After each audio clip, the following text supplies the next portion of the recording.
नमस्कार दोस्तों, TNC bullet series में आपका हार्दिक स्वागत और अभिनंदन है। आज हमारे पास में आपका पसंदीदा topic that is called CVP, central venous pressure. जिन बच्चों ने बोल बोल के जो है वो कमेंट बॉक्स भर दिए थे कि सर सीवीपी करवा दो, सीवीपी करवा दो, सीवीपी करवा दो, तो दोस्तों आज आपके लिए स्पेशली उनको डेडिकेटेड है सेंट्रल वीनस प्रेशर। एग्जाम में इससे बहुत सारे जो है वो क्वेश्चन पूछ जाते हैं और सबसे बड़ी बात है कि जितने भी आपने जो है वो ट्रेनिंग की होगी या कहीं पे भी सीवीपी जो हो पढ़ाई पढ़ा होगा, लेकिन मैं आपको चैलेंज कर रहा हूं दोस्तों, आज जैसा सीवीपी आप कभी भी नहीं पढ़ोगे, बल्कि पढ़ना ही नहीं है उसको समझोगे और लाइफ लॉन्ग वो सीवीपी आपको याद रहेगा। और आपको आज की क्लास के बाद में जो है वो ये मजबूर हो जाओगे कि सर हम आपका धन्यवाद तो जो है वो करेंगे। ये मैं नहीं बोल रहा हूं, ये आपकी और हमारी दोनों की जो है वो मेहनत बोल रही है। दोस्तों सेंट्रल वीनस प्रेशर बहुत बार पढ़ा होगा, लेकिन अलग तरीके से पढ़ाते होंगे और जिसमें बहुत ज्यादा जो है बच्चों को कंफ्यूजन होता है। लेकिन कंफ्यूजन और हमारा तो जो है वो दूर दूर तक नाता ही नहीं है, कंफ्यूजन और हमारी तो जो है वो बनती ही नहीं है। ठीक है, तो इसी बिहार पे आज हम पढ़ेंगे और आप क्लास लीजिएगा और इस 20 मिनट की क्लास में आपको पता चलेगा कि किस तरीके से पढ़ाया जाता है। मैं कोई अलग तरीके से नहीं पढ़ाऊंगा, मैं पढ़ाने का तरीका ही जो है वो बता सकता हूं।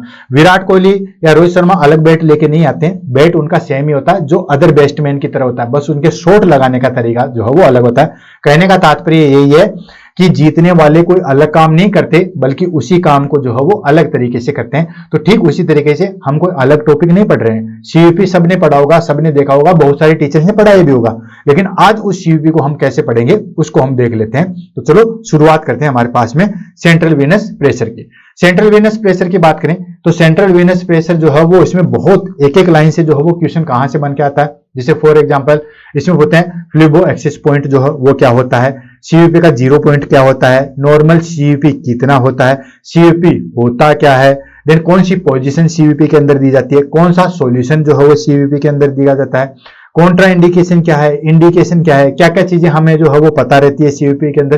तो ये सारी चीजें जो है वो हमें दी जाती है। पीप किस तरीके से जो है वो सीवीपी को इन्वॉल्व करता है, जो क्वेश्चन आपको दूर दूर तक समझ में नहीं आ रहे वो सारे क्वेश्चन भी जो है वो यहाँ पे करेंगे। तो दोस्तों कॉपी पेन निकाल लीजिए और आगे जो है वो बढ़ते हैं। सेंट्रल वीनस प्रेशर की बात करते हैं। मैं आपको जो भी बुलेट सीरीज में पढ़ा रहा हूं उसमें मैंने आपको एक चीज जरूर बताई है कि दोस्तों आप कॉपी पेन लेके जो है वो बैठिए। क्यों? क्योंकि इस क्लास को हम 365 दिन चलाएंगे और एक भी दिन ब्रेक नहीं होगा, चाहे आंधी आए, चाहे तूफान आए, चाहे कुछ भी हो जाए, एक भी दिन ब्रेक नहीं होगा। और बाकी इंस्टीट्यूट या बाकी टीचरों की जो है वाट लग जाएगी जो पैसे कमाने के लिए जो है वो बैठे हुए हैं। तो दोस्तों ये सारी चीजें मतलब आपको पूरा YouTube पे जो है वो फ्री ऑफ कॉस्ट मैं दे दूंगा। ठीक है, इसमें 365 जो है वो आपके पास में क्लास बन के आ जाएगी। शायद ही कोई ऐसा टॉपिक बचेगा जिसको हम कवर नहीं करवा सके। और जो टॉपिक आपको हार्ड लगता है या जिसको पढ़ने में दिक्कत होती है उसको भी आप कमेंट करके जो है वो बता सकते हो। जैसे फॉर एग्जाम्पल आज का हमने जो टॉपिक लिया, बहुत सारे बच्चों ने, मैं कहूं कम से कम हजारों बच्चों ने जो है वो ये मैसेज कर दिया कि sir central line Venus pressure पढ़ा दो, सीवीपी पढ़ा दो, सीवीपी पढ़ा दो। तो ये उन्हीं के लिए डेडिकेटेड है। क्लियर है? अब थैंक यू बोल के जो है वो मुझे रिप्लाई भी कर देना। तो दोस्तों शुरुआत करते हैं सेंट्रल वीनस प्रेशर। पहले इसको समझते हैं, सेंट्रल वीनस प्रेशर क्या होता है। तो दोस्तों ये हमारे पास में जो है वो ब्लड वेसल्स है। क्या है? ये हमारे पास में ब्लड वेसल्स है। अब इसके अंदर जो प्रेशर रहता है इसको हम बोलते हैं दोस्तों सेंट्रल वीनस प्रेशर। जैसे नाम से पता चल रहा है, सेंट्रल मतलब बिल्कुल बीच वाला, वीनस मतलब वेन और प्रेशर, यानी कि इस ब्लड वेसल्स, ठीक है, इस ब्लड वेसल्स के अंदर कितना प्रेशर है उसको हम बोलते हैं सेंट्रल वीनस प्रेशर। लेकिन यहां पे एक चीज ध्यान रखने वाली है, वो सेंट्रल वीनस प्रेशर हम कहां का मेजर करते हैं भाई, इस वेन का करेंगे, उस वेन का करेंगे या इस वेन का करेंगे, ये भी तो देखने वाली चीज है। तो दोस्तों सीवीपी सेंट्रल वीनस प्रेशर है, ये तो आपको समझ में आ गया। लेकिन ये कौन से का? ये हम करते हैं maximum near to heart. Real जो डेफिनेशन होती है नियर टू हार्ट, हार्ट के जितना जो नजदीक होगी उस वेन का जो है वो प्रेशर हम मेजर करते हैं। ठीक है, अब नियर टू नियर कौन सी है? नियर टू नियर हमारे पास में दो चीज होगी, सुपीरियर वेना केवा और इंफीरियर वेना केवा। ये तो जाके जो है वो हार्ट में डालती है। ये तो है हमारे पास में, ये देखो ये हो गया हमारे पास में। ठीक है, ये सुपीरियर वेना केवा का आ गया और ये जो है हमारे पास में इंफीरियर वेना केवा का आ गया। अब ये दोनों आके यहां पे मिला गए। कहां पे मिलेगी? राइट एट्रियम में मिल गई। तो राइट एट्रियम भी एक तरीके से खोखला वेन ही तो है, तो उस वेन का जो है वो प्रेशर देखते हैं। तो अगर हम कहें तो इसको राइट एट्रियम प्रेशर बोलना चाहिए, न कि सेंट्रल वीनस प्रेशर। लेकिन दोस्तों दोनों चीज एक ही है। क्यों? क्योंकि ये दोनों प्रेशर हम सेंट्रल वेन का देख रहे हैं और दोनों सेंट्रल वेन कहां पे आके अटैच हो रही है? ये दोनों सेंट्रल वेन आके अटैच हो रही है हमारे पास में, दैट इज कॉल्ड कहां पे? एट्रियम के अंदर। तो हम कहें कि बेसिकली जो सेंट्रल वेनस प्रेशर है वो मेजरमेंट तो हम सेंट्रल वेन का करते हैं, लेकिन दोनों सेंट्रल वेन कहां पे आके ओपन हो रही है? एट्रियम में, वो भी कौन से? राइट एट्रियम में। तो एक्चुअली इनडायरेक्टली ये राइट एट्रियम का प्रेशर चेक किया जाता है। समझ में आ गया? कंसेप्ट क्लियर हो गए? कंसेप्ट क्लियर होने चाहिए, फिर आप कभी भी जो है वो नहीं भूलोगे।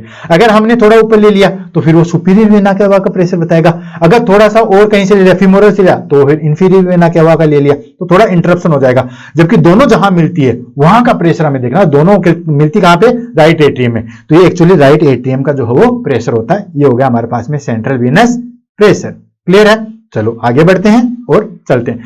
Central venous pressure, CUP is the pressure within the large central vein and near the heart. Large central vein और नियर द हार्ट, उसका प्रेशर जो है वो हम चेक करते हैं। Primary reflecting the amount of blood returning the fluid returning to the heart. Heart के अंदर जो वापस रिटर्न होकर आता है, जिसको हम क्या कहते हैं? वेनस रिटर्न, उसका प्रेशर जो हो बेसिकली चेक करते हैं। The ability of heart to pump blood into the atrial system, यानी कि जैसे वो एट्रियल सिस्टम के अंदर जो है वो घुसता है, वहां का प्रेशर चेक करते हैं। इसको हम क्या बोलते हैं दोस्तों? CVP, central venous pressure. अब देखो यहां पे अलग से मैंने आपको एक लाइन और जो दी, CVP central venous pressure is measure the right atrium, बोला था ना, राइट एट्रियम और द सुपीरियर वेना केवा। ठीक है, सुपीरियर वेना केवा के एंड पे या फिर राइट एट्रियम, उसका जो है वो प्रेशर चेक किया जाता है। It is indirectly measure the right ventricle function, यानी कि ये इनडायरेक्टली राइट वेंट्रिकल का फंक्शन भी चेक करते हैं एंड प्रीलोड, उसको भी जो है वो असेस करते हैं। अभी प्रीलोड क्या है उसको हम देख लेते हैं। अब तक आपने प्रीलोड और आफ्टर लोड के बारे में जो है बहुत सारा कंफ्यूजन सुना होगा, ठीक है, और समझ में भी नहीं आएगा, ये भी मैं फुल्ली कॉन्फिडेंस से जो है वो कह सकता हूं। अब आपको मैं एक छोटी सी ट्रिक बताता हूं, preload and after load. Simple याद रखो, ब्लड आता है हार्ट के अंदर, ठीक है, तो जो ब्लड हार्ट के अंदर आता है, तो ब्लड के द्वारा जो प्रेशर लगाया जाता है उसको बोलते हैं preload. Before systole, after systole, diastole, सब चीजें भूल जाओ एक बार, बिल्कुल अपने ब्रेन को जो है क्लियर कर लो। ब्लड आता है हमारे पास में हार्ट के अंदर, तो हार्ट के द्वारा जो हार्ट के अंदर जो है वो ब्लड आया और उस ब्लड ने जो प्रेशर लगाया, हार्ट के ऊपर जो प्रेशर लगाया, उसको हम बोलते हैं प्रीलोड। समझ में आ गया?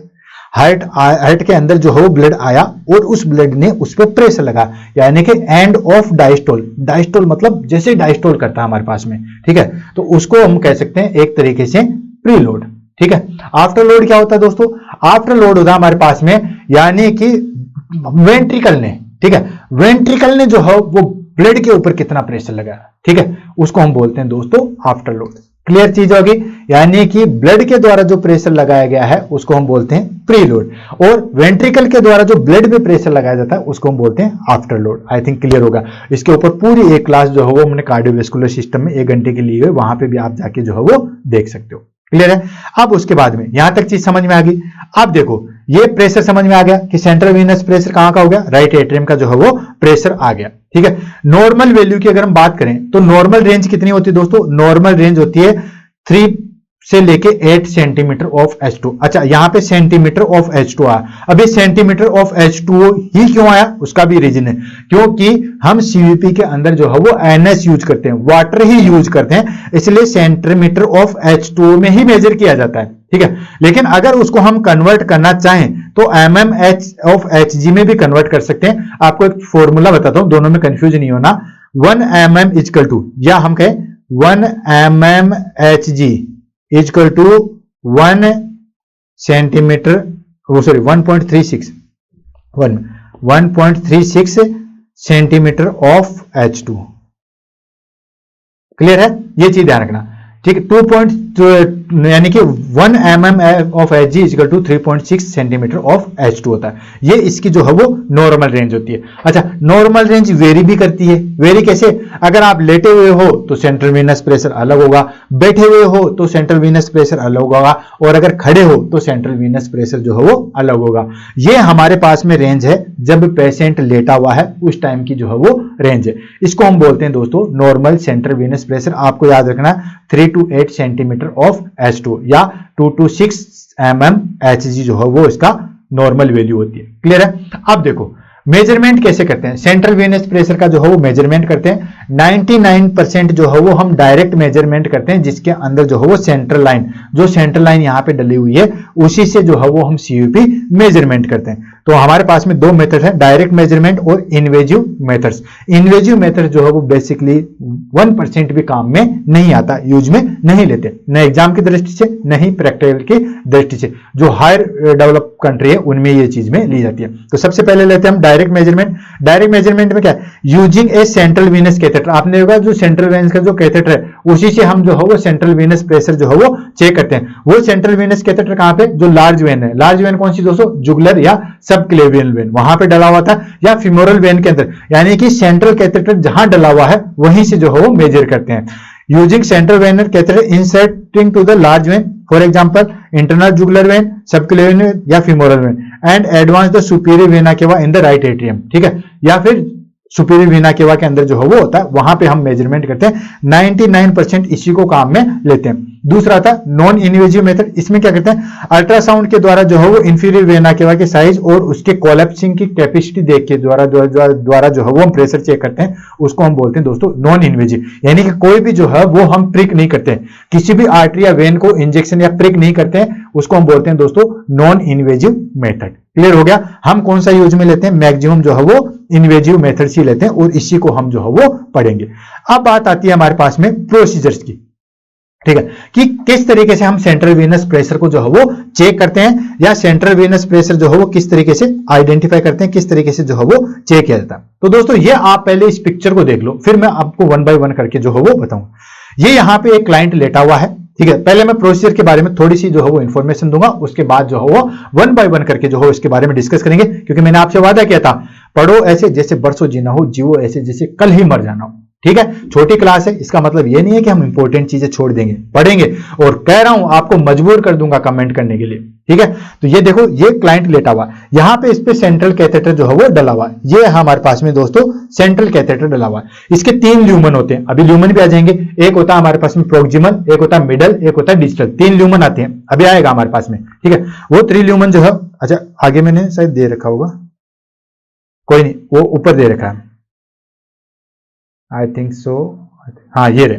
ठीक है, ये कैथेटर होता है। ठीक है, ये सारी चीजें होती है। ये हमारे पास में जो है वो कैथेटर लगा हुआ है, सेंट्रल कैथेटर। आप पहले इस चीज इमेज को देख लो, फिर हम इसको 1 बाय 1 करके जो है वो पढ़ते हैं। ये जो चीजें आ गई, ये हो गया हमारे पास में सेंट्रल कैथेटर जो कि लगा हुआ है। क्लियर है। उसके बाद में आ गया हमारे पास में, ये है ट्राइवे कैनुला। ये देख रहे हो, ये है ट्राइवे कैनुला। ट्राइवे कैनुला आपने देखा होगा, इस तरीके से जो है वो एक कैनुला बना होता है, जिसके अंदर 3 जो है वो पोर्ट होते हैं, इसको बोलते हैं ट्राइवे कैनुला। इसके अंदर क्या होता है, जैसे घुमाओगे वैसे वैसे फ्लूइड जो है वो जाएगा, तीनों साइड में जो है वो फ्लूइड जा सकता है। ये यहाँ पे एक बिल्कुल जो है वो आप एक छोटा सा जो है वो मैनोमीटर देख रहे हो, ये है हमारे पास में मैनोमीटर। ये क्या होता है, बिल्कुल एक ट्यूब लाइक स्ट्रक्चर होती है, जिसके ऊपर वाला एरिया जो है वो ओपन होता है। ठीक है, ये दिख रहा है, ये ट्यूब लाइक स्ट्रक्चर होती है, ये ट्यूब लाइक स्ट्रक्चर होती है, जिसके ऊपर वाला एरिया जो है वो ओपन होता है, और इसके अंदर मार्किंग की हुई होती है। ठीक है ना, मार्किंग किस तरीके से होती है वो भी मैं आपको बताता हूं, इमेज के द्वारा जो हो मैं दिखाऊं आपको। तो दोस्तों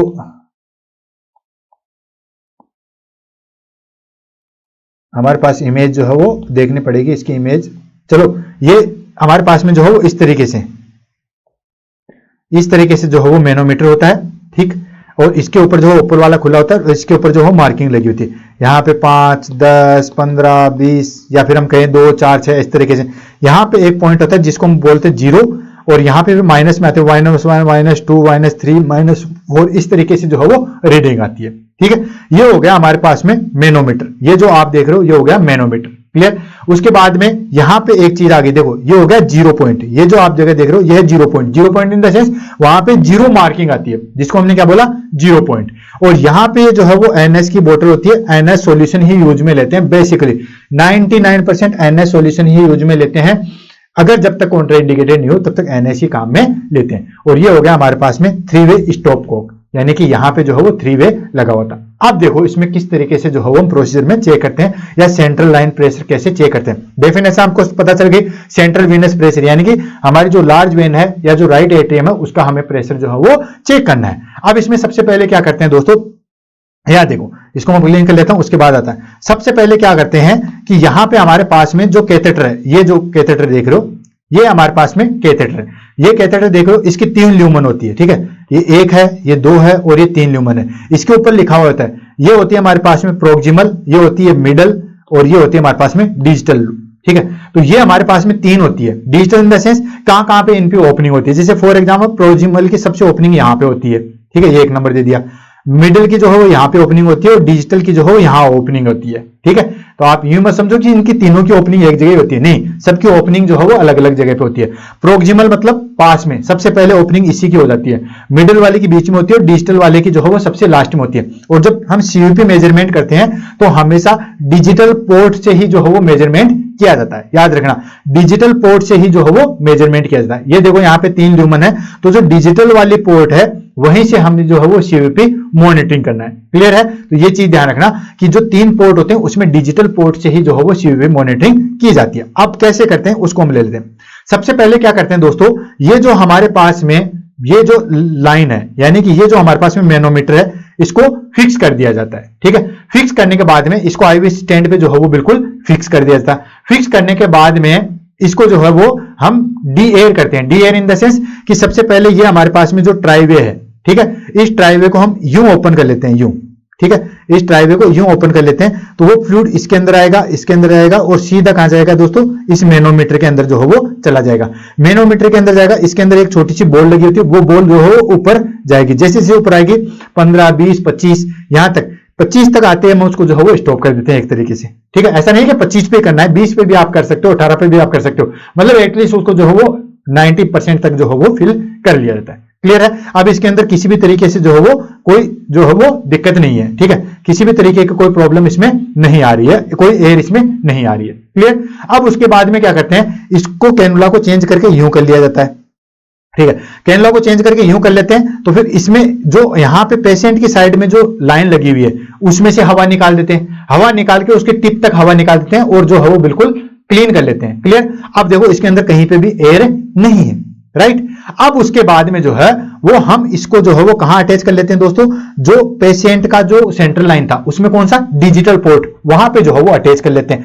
अटैच कर लिया, ये सारी चीज हो गई। अब अटैच करने के टाइम पे हमें एक चीज का ध्यान रखना है, इस 0 पॉइंट का, 0 पॉइंट इन द सेंस कि ये कहां पे लेवल पे होना चाहिए। तो ये दोस्तों यहां पे लेवल होना चाहिए, ये हमारे पास में एक पॉइंट बनता है जिसको हम बोलते हैं फ्लिबो एक्सिस पॉइंट, ये जो देख रहे हो, ठीक है, इसको हम बोलते हैं फ्लिबो स्टैटिक एक्सिस पॉइंट, इसको हम जो है वो बोलते हैं। ये कहां पे होता है, ये होता है दोस्तों हमारे पास में इंटरकोस्टल स्पेस, गिनिए आप 1, 2, 3, 4, 5 इस तरीके से, जो 4th इंटरकोस्टल स्पेस है, ठीक है, वहां से एक इमेजिनरी लाइन बनाइए, जो 4th इंटरकोस्टल स्पेस 1, 2, 3, 4, 5 यहां आगे, यहां से एक इमेजिनरी लाइन बनाई, यहां तक चलेगी। और उसके बाद में जो मिड चेस्ट है, यानी कि जो मिड एक्सिलरी लाइन है, ये जो हमारे जो शर्ट आता है इसकी जो लाइन है, ठीक है, उस तरीके से मिड चेस्ट, वहां पे एक इमेजिनरी लाइन बनाइए। तो ये जो आपकी लाइन बन गई, ये जहां पे क्रॉस ओवर होती है इसको हम बोलते हैं फ्लिबो स्टैटिक पॉइंट या फ्लिबो स्टैटिक एक्सिस पॉइंट। यहां पे उस 0 लेवल को रखते हैं, यानी कि वो 0 लेवल जो है वो यहां पे होना चाहिए, ठीक है। ये जो 0 लेवल है, यहां पे ये 0 लेवल है, वो इस फ्लिबो स्टैटिक एक्सिस पॉइंट पे होना चाहिए, यानी कि मैं सीधे करूं, ये हमारा फ्लिबो स्टैटिक एक्सिस पॉइंट है ये वाला, और यहां पे ये 0 लेवल होना चाहिए, क्लियर हो गई, अब चीज समझ में आ गई। यहां तक लाके रख दिया, अब उसके बाद उसको कनेक्ट कर दे, धीरे धीरे क्या होगा कि उसके बाद ये फ्लूइड जो है वो नीचे आना चालू हो जाएगा, और ये फ्लूइड आते 15 पे हुआ, फिर 12 पे आया, फिर 10 पे आया, आते आते ये 3 पे, 5 पे, 7 पे, कहीं पे भी आके रुक गया। जहां पे आके रुक गया ना, वही होता है हमारे पास में सेंट्रल वीनस प्रेशर, क्योंकि अब देखो ये डायरेक्ट कनेक्शन है, इधर से इसको कनेक्शन कर दिया, ठीक है। अब इधर से ये सिस्टम तो हट गया, डायरेक्ट ये जो है वो किससे कनेक्टेड है, पेशेंट की सेंट्रल लाइन से। अब जिससे हम सेंट्रल लाइन, जिससे हम मेजरमेंट करें सीपी, उससे कोई फ्लूइड नहीं देना चाहिए, पहली चीज। क्या चीज समझ में, जिससे हमें कनेक्ट कर रहे हैं उससे कोई फ्लूइड नहीं देना चाहिए। दूसरी चीज, पेशेंट इनहेलेशन एक्सहेलेशन करता है तो ये ऊपर नीचे होता है, तो जैसे हमारे पास में एक्सहेलेशन करता है उसके टाइम की रीडिंग नोट करनी, जैसे पेशेंट रिलैक्स हो जाएगा उस टाइम की रीडिंग जो है वो नोट करनी है। तीसरी चीज जो इंपॉर्टेंट चीज है वो है कि पेशेंट हमेशा फ्लैट सरफेस में होना चाहिए, कोई सेमीफाइलर्स, कोई पिलो या कोई भी पोजीशन अदर नहीं होनी चाहिए, सिर्फ पेशेंट जो है वो सुपाइन पोजीशन में होना चाहिए, क्लियर कट है। तो इस तरीके से सीवीपी मेजरमेंट करते हैं। आई होप आपको बहुत अच्छी तरीके से समझ में आएगा। इस तरीके से आप देख सकते हो, इस तरीके से आप इस कैनुला को लगा दोगे तो ब्लैक हो जाएगा, किसी भी तरीके से नहीं जाएगा। अगर आप जिस साइड में क्लोज वाली में कर दोगे, यानी कि ये किधर की साइड में था, एनएस की साइड में था, और ये जो है वो बस में मैनोमीटर की साइड में था, तो फ्लूइड आ रहा है और मैनोमीटर में जा रहा है, जो कि मैंने आपको पहली स्टेप बताई थी। ठीक है, जैसे मैनोमीटर में ऊपर चला गया, फिर इसको जो है वो यूं घुमा के क्लोज कर दो, इधर से बंद हो गया। ये अब ये और ये पेशेंट साइड है और ये मैनोमीटर की साइड में, ये दोनों ओपन हो गए। क्लियर है? तो इस तरीके से डायरेक्ट जो है वो हमारे पास में दोनों में जो है वो कम्युनिकेशन बन जाएगा और सीयूपी का मेजरमेंट हो जाएगा। आई होप आपको बहुत अच्छी तरीके से समझ में आएगी। फटाफट जो है वो इसका रिवीजन कर देता हूं। कैसे?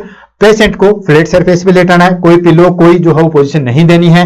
देन उसके बाद में जो है वो सेंट्रल लाइन से हमें जो है वो तीसरा पोर्ट है जिसको डिजिटल पोर्ट बोला, वहां से हमें लेना है, उससे कोई भी फ्लूइड जाना नहीं चाहिए। सबसे पहले हम जो है वो एनएस के द्वारा जो है वो डी एयर करते हैं, किसका? मैनोमीटर को सेट करके जो है सबसे पहले वो ओपनिंग करके वो ओपन करते हैं। देन उसमें जो है वो फ्लूइड भरते हैं, एनएस उसके अंदर भरते हैं, बॉल ऊपर जाती है, 20-25 तक हम उसको लाके रख देते हैं, फिर उसको हटा देते हैं, फिर उसके बाद उसको वापस से पेशेंट साइड में कनेक्ट करते हैं, वहां से हवा निकालते हैं। ठीक है, हवा निकालने के बाद पूरा जो है उसमें कहीं हवा नहीं है, फिर उसके बाद उस जीरो पॉइंट को जो है वो स्टैटिक एक्सेसिव पॉइंट पे जो है वो निर्धारित करते हैं। वो कहां पे किया जाता है? जो फोर्थ इंटरकोस्टल स्पेस है और जो मिड एक्सिलरी लाइन है या मिड चेस्ट है, वहां पे उसको जो है वो पॉइंट को निर्धारित करते हैं और वहां पे जो है वो उसको लगा के रखते हैं। वो पॉइंट हो गया, उसको जीरो लेवल पे रखते हैं। बहुत सारे बच्चे जीरो लेवल को जो है वो ये चीज समझ जाते हैं, क्या है? जहां से स्टार्टिंग हो रही है, ये जीरो लेवल नहीं है। जीरो लेवल तो ऊपर होता है, या तो -1, -2, -3, 4, 5 आ जाता है। ठीक है, तो ये होता है जीरो लेवल, नहीं कि ये होता है, याद रखना।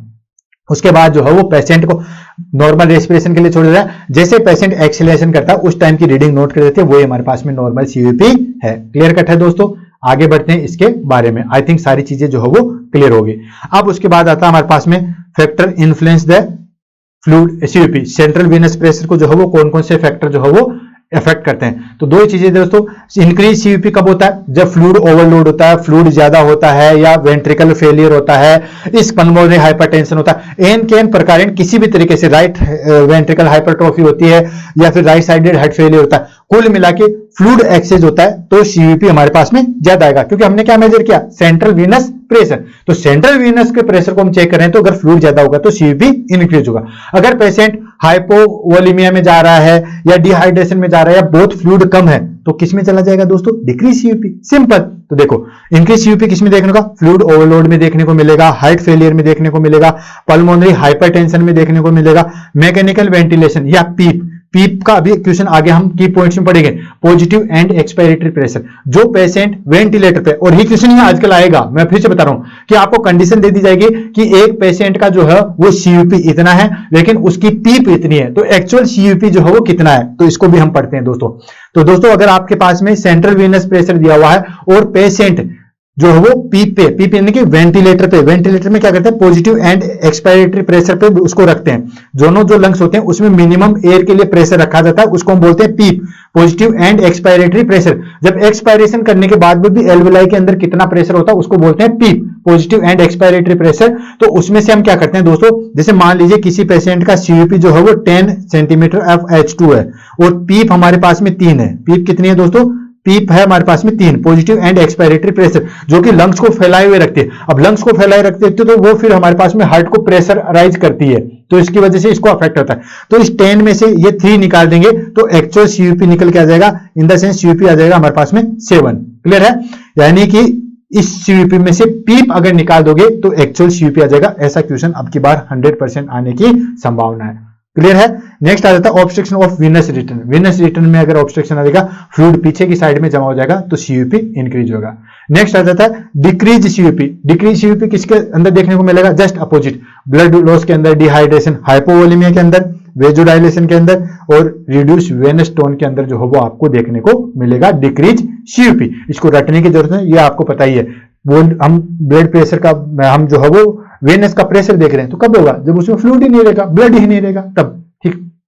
देन उसके बाद आता है हमारे पास में क्लिनिकल इंपॉर्टेंस। क्लिनिकल इंपॉर्टेंस क्या है सीयूपी की? तो पहले आ जाता है हमारे पास में fluid management. Fluid management in the sense कि हमें फ्लूइड का आइडेंटिफाई, अगर सीयूपी कम है तो एक आइडेंटिफाई मिलता है कि हमें और फ्लूइड देने की जरूरत है। अगर सीयूपी ज्यादा है मतलब पेशेंट जो है वो ओवरलोड में जा रहा है। ठीक है, तो ये इंफॉर्मेशन मिलती है। Next, assessment of right heart function. Right heart function का भी पता चल जाता है कि राइट वेंट्रिकल फेलियर है या नहीं है, प्रीलोड कितना है, ये सारी चीजें हमें जो है वो देखने को मिल जाती है। Next, monitoring in critical care. Critical care in the sense कि स्ट्रोक की कंडीशन, एक्यूट रेस्पिरेटरी कंडीशन, ये सारी चीजें भी हमें देखने को मिल जाती है। नेक्स्ट डायग्नोसिस ऑफ पैथोलॉजिक, यानी कि इन एलिवेटेड सीयूपी होगा तो हमें पता चल जाएगा पेरिकार्डियल ट्रांसटिम्पोनेट कितना है, सुपीरियर वेना क्या में कोई ऑब्स्ट्रक्शन तो नहीं है, ये सारी चीजों का जो है वो पता लग जाएगा। अब आ जाता है हमारे पास में की पॉइंट को फटाफट जो है वो हम खत्म करते हैं और उसके बाद आगे बढ़ते हैं। CUP reflect right atrial pressure and venous return, यानी कि सीयूपी जो है वो रिफ्लेक्ट होता है किससे, राइट एट्रियल प्रेशर से और वीनस रिटर्न से। इसके लिए हमेशा फाउलस सुपाइन पोजीशन में दिए जाते हैं, कोई पिल्लो नहीं लगाया जाता, कुछ भी चीज जो है वो नहीं लगाई जाती, ये चीज ध्यान रखना। दूसरी नॉर्मल रेंज की बात करें तो 2 to 6 mm/Hg, अगर इसको हम सेंटीमीटर में करें तो 3 to 8 सेंटीमीटर ऑफ H2O, ठीक है, क्लियर है। अच्छा, इसको अगर मैं mm में करूं, इसको भी mm ऑफ H2O करूं तो ये क्या हो जाएगा दोस्तों, 30 to 80 mm/H2O, कोई गलती तो नहीं है, यहां सेंटीमीटर था तो यहां मैंने mm कर दिया, तो ये भी कंफ्यूज नहीं होना, मैथमेटिक्स वैसे बायोलॉजी वालों की जो है वो कम होती है, क्लियर है। देन उसके बाद आता है हमारे पास में high CUP suggest fluid overload, आपको भी पता है, heart dysfunction and venous obstruction. Low CUP किसको इंडिकेट करता है, हाइपोवोलेमिया एंड वेजोडाइलेशन को करता है। Then accurate interruption requested contract climbing CUP इस clinical findings other hemodynamic data, यानी कि एक्यूरेट इंटरप्रिटेशन हम सीयूपी के माध्यम से ही नहीं ले सकते, हमें और भी जो है वो क्लिनिकल फाइंडिंग्स जो है वो देखनी पड़ती है। अफेक्टेड बाय पीप के द्वारा भी जो है वो अफेक्ट होता है, कैसे मैंने बता दिया था, अगर सेंट्रल वीनस प्रेशर दिया हुआ है और पीप भी हमारे पास में दी हुई जाती है तो एक्चुअल सीयूपी जो है वो किसके द्वारा मेजर करते हैं, सीयूपी जो है वो करते हैं एंड पीप को जो है वो माइनस कर देते हैं अगर पेशेंट वेंटिलेटर पे है और अगर पीप दी हुई है। एग्जामिनर आपको कंफ्यूज करेगा और जरूर करेगा, नॉर्मल सीयूपी दिया हुआ है, सीयूपी भी दिया हुआ है और पीप भी दिया हुआ और फिर सीयूपी पूछ रहा है, तो कहीं ना कहीं जो है वो गड़बड़ है, तो उस पीप को उस सीयूपी में से जो है वो माइनस कर देंगे, ये आ जाएगा हमारे पास में एक्यूरेट सीयूपी। क्लियर है दोस्तों, कैसे मेजर करते हैं, किस तरीके से करते हैं, आपको सीयूपी बताया, आई होप बहुत अच्छे तरीके से जो है वो समझ में भी आएगा। अब तक आपने सीयूपी किस तरीके से पढ़ा और हमसे आपने किस तरीके से पढ़ा, इसके बारे में 2 शब्द कमेंट में जो है वो जरूर पढ़ाइए, ऐसे इंपॉर्टेंट चीजें आपके लिए लेके आएंगे, पूरी चीज कंसेप्ट जो है वो क्लियर कर देंगे। रटने में विश्वास नहीं करता मैं, समझने में विश्वास करता हूं, बेसिक कंसेप्ट क्लियर करने में विश्वास रखता हूं। इसी के लिए दोस्तों ऑल द बेस्ट। कौन सा टॉपिक पढ़ना वो भी बताइए, जिन बच्चों की डिमांड थी उनके लिए मैंने दिया, टॉपिक कैसा लगा उसके बारे में बताइएगा। Thank you so much.